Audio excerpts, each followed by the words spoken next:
Good morning, everybody. It's April 27th. I'm Brett, your Thankful Carnivore, and this is today's Thankful Carnivore Report. I appreciate so much you taking time out of your day to listen to me ramble on about things related to the carnivore way of eating and others issues I find of interest. Please check me out across all my social media at thankful.carnivore on Instagram. On Twitter, where those meat-eating savages are still running wild, it's Stickman Bleeding. It's Stickman Bleedin. Don't add a G. Facebook, YouTube, Thankful Carnivore. Don't forget, you can get a 30-minute carnivore coaching session from meatrx.com for under 20 bucks.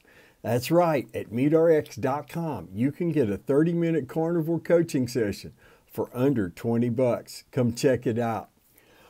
I appreciate everybody's kind words with regards to the passing of our dog Blackie. It was very kind. It was very difficult. He suffered from cancer, and I didn't talk about it much publicly because he was doing really well since we put him on the meat-only diet, raw meat, and he got another year of life that he otherwise wouldn't have had. We wish we had known about meat and water sooner, but in specific to animals especially, but we did the best we could with the knowledge we had when we had it. And his time on this earth will never be forgotten. And I want to talk today about how we use our energy after a loss, especially. And everybody deals with grief very differently. It's going to be very dependent upon the situation. I think what was proving to be the most difficult part of Blackie's passing was everywhere I look around this house, there's nothing but memories. And it'll always be that way. He'll never be forgotten. And with my father's passing, there's almost nothing of him around here to remind me of him. It's not that I've forgotten and that I don't think about him daily in the situation, and I'm still processing all that. But, grief and loss is part of life, and we need to deal with it appropriately in a way that suits our needs and situation. And it's something that you can't put off. You've got to deal with it. And a lot of people obsess over grief and over mourning. A lot of people have told me since Blackie's passed, well, I'm really sorry about your loss. I went through that 2 years ago, and I still can't think about having another pet. And I don't want to live like that. And I'm not living like that. Because I don't want to grieve Blackie 1 second more than necessary, because I'm not doing him any good. His time is done. I'm still here. And I just see no good reason to make myself miserable over his passing after an appropriate time. And I'd rather spend my energy instead focused on taking care of, nurturing, and training a new dog and create new memories. And that's what we've done. Check out the pictures on Instagram of our new blessing. He's an American Bully puppy.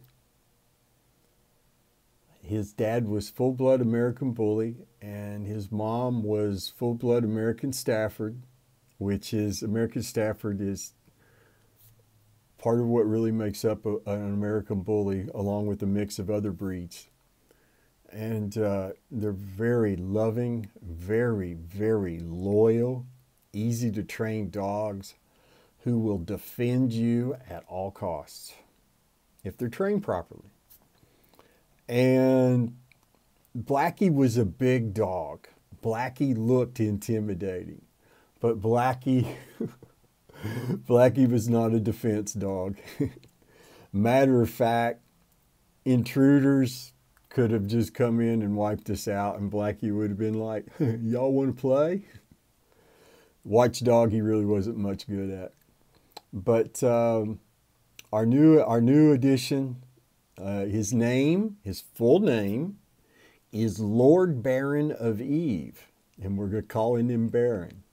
My wife wanted the Lord part in there so we can make his lordship jokes. We're silly people, we admit it. But it just seemed to me to be, I didn't want to sit around pining away over a dead animal and dragging out the misery. And I think lots of times we as humans, we cling to the misery as if, because we're afraid if we don't, we'll forget the person, the animal, whatever it is that we're grieving over, the loss, that we're going to forget about it. And I don't think that's, I don't understand how you could forget about losing the ones that mean something to you. You know, you're talking about loved ones, family, your pets. And a lot of people cling to that. And I have seen grief break people before. And, you know, I experienced this past weekend, before we found Baron, some really hardcore grief because Blackie's passing sort of picked the scab on Dad's passing. And Saturday was pretty awful in a lot of ways. And I can understand how grief could break somebody very badly. I'm not worried about it, especially now that our friend Baron is here. And I'm able to redirect and focus my energy on him. And just to let you know, these American Bully dogs are awesome. He and I have already been on the leash for a 2-block walk this morning, and we're going to be back out there later today. They're very easy to train. So I guess my point in all this, in addition to sharing some things about Blackie's passing and the puppy, loss comes to us. We're all going to grieve over someone at some time. And it's up to us how we choose to do that. We need to always choose wisely. Much in the way we look at the way we eat. We all have to choose wisely there, or there's consequences for a poor choice. So utilize your energy in times of loss in a way that benefits you, that's going to lift you up, that's going to help you heal, that's going to help you process your loss in an educational and constructive way. My friends, I want you all to have a fantastic Monday. We're going to try to get back into a normal routine here. Do the things you know you need to do to take care of you. Eat your meat, drink your water, spend your energy for the good of yourself and your loved ones. And always remember, you've got something to be thankful for. We'll see you tomorrow, puppy permitting.